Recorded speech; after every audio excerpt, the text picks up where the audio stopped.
9 నెలల నిరీక్షణ తర్వాత భారత సంతతికి చెందిన వ్యోమగామి సునీత విలియమ్స్ సురక్షితంగా భూమి మీదకు తిరిగి వచ్చారు.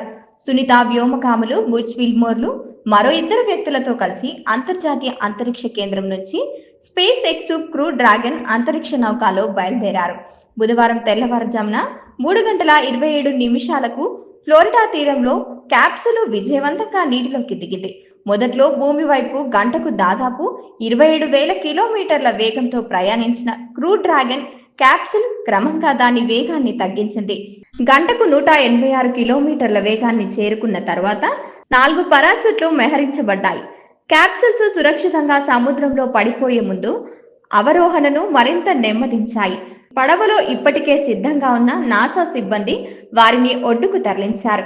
ఆ తర్వాత వ్యోమగాములను క్యాప్సూల్స్ నుంచి బయటకు తీసి వైద్య పరీక్షల కోసం హ్యూస్టన్లోని జాన్సన్ స్పేస్ సెంటర్కి తరలించారు.